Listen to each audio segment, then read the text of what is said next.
How many know people that are praying to win the lottery, but they won't buy a ticket? How many know people spend a whole long, stressful, unhappy time trying to get up to the top of the ladder, and they finally get there and find it's leaning up against the wrong wall? Okay. Now, what are you going to do? Stand at the top of the ladder on the wrong wall and just complain about it, or do what? Look where the right wall is, go down, move the ladder, and climb again. Okay. How many put your ladder on the wrong wall at least once? Okay. Okay, so our challenge, again, is to wake up and know that the law of life to which Frederick Bales is referring to is something that will allow us to change our consciousness, change our mind. The result is a changed life. I think the beautiful thing about religious science is we can be constant once we wake up to a new idea, that we can tell yesterday to shut up and go ahead and be new in the now, to be born, as Dr. Holmes said, to be born again and again and again and again. My dear friend, Reverend Ike, said this, and it's the quote on the treatment I gave you this morning: give your mind a purpose, and your mind power will lead you to fulfillment. Let's put that in first person and say, I give my mind a purpose, and my mind power leads me to fulfillment. Say the first paragraph with me here. Let's affirm it together and think about the words as you say it. Let's begin with the title.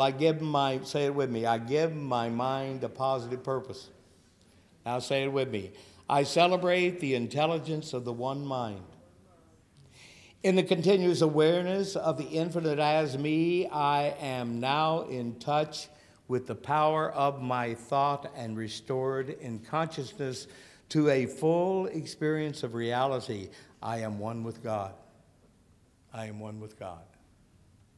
Not that it's something outside of me. You see, we have to watch it because a lot of people have rejected the idea of a big old man sitting up on the throne that likes one denomination and doesn't like anybody else.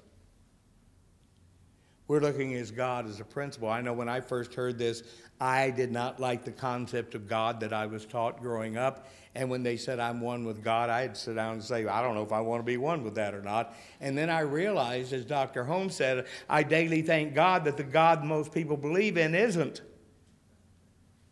That what it is as Jesus pointed out 2,000 years ago, it is love and it is intelligence. And it made you and me out of itself. And it's never made a mistake, and it's never repeated itself. And when we wake up to this, we realize how important each and every individual is in the mind of God. How much love is in the mind of God, ready to come forth as you.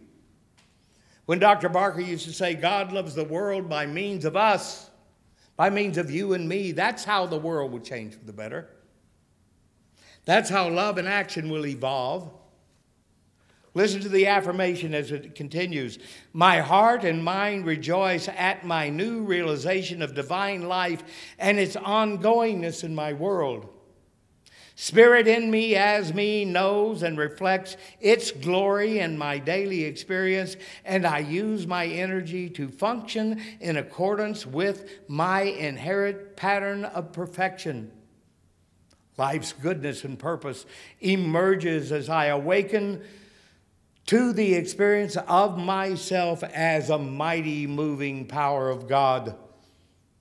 I think from a place of awareness, fully convinced of my great fortune, which now unfolds as my positive event. I release any idea of limitation, and a healthy new expression opens up for me. How many this morning are ready for a whole healthy new expression to open up before you? When we let go of the beautiful, when we let go of those who have come our way, blessed our life, and we move forward. We bless Dwayne's mom as she moves forward in her new life experience, and we know that Dwayne, as loving hands met her here, loving hands are meeting her in her new life.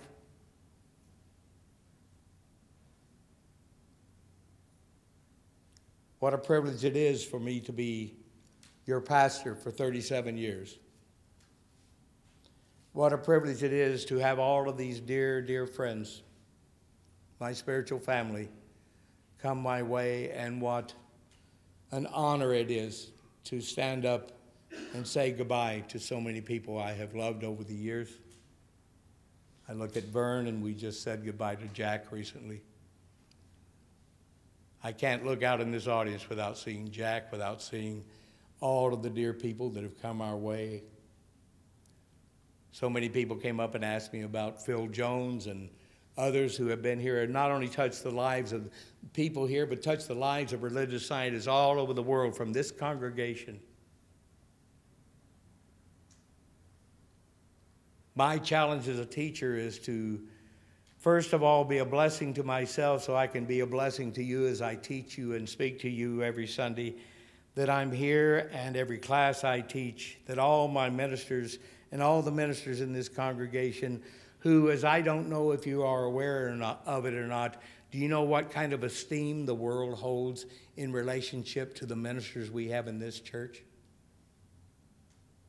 How many people will come and say, I would give anything to be here so that they could be part of the consciousness of the experience that they have and you have every Sunday with Reverend Dar and Reverend Lacey, with Reverend Dr. Cynthia, with Reverend Mary Jo, with Reverend Celeste, with all of our ministers, with Reverend Andrea over here. What a beautiful thing it is. And this new beginning that we are now launching ourselves into as Centers for Spiritual Living all over the world is moving forward in a great and wonderful way. We have great things to do, and whether I'm here with you to do them or not, I know that my grandchildren and great-grandchildren and their children will have this teaching, and they will have it strong and clear. Because as Dr. Ouspensky said 100 years ago, that this is the century when people are going to wake up to the Christ principle within themselves and give it to life.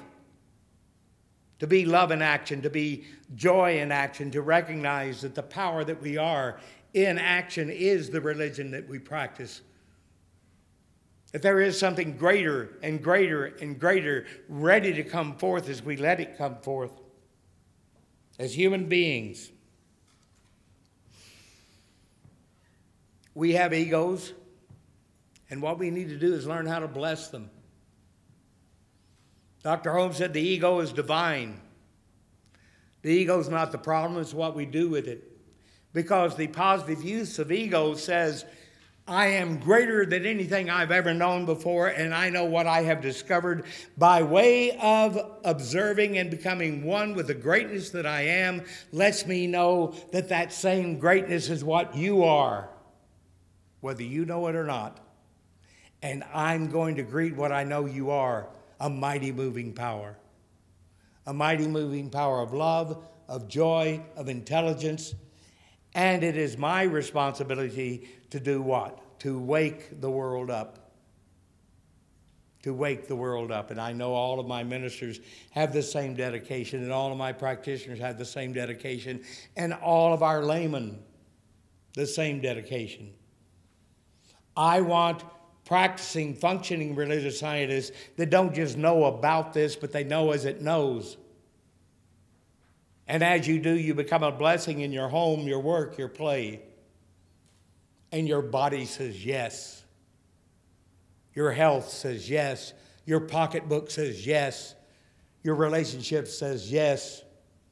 Why? Because you are the goodness of God in action, and there's nothing greater than that.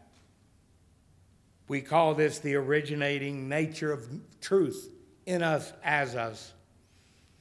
We are participating in something beyond anything the world has ever seen before. And it's you and me. We need to recognize this universal order. We need to know that unconditioned, unlimited wholeness is ready to become what we let it become. So know that as we operate through divine law, that we are giving the best of ourselves to ourselves and freeing ourselves to give it to the world. I conclude my treatment this way. I know it is done unto me as I believe. Therefore I let the way of my heart be the heart of my way. Say that with me. I let the way of my heart be the heart of my way. Let it be your way. Namaste.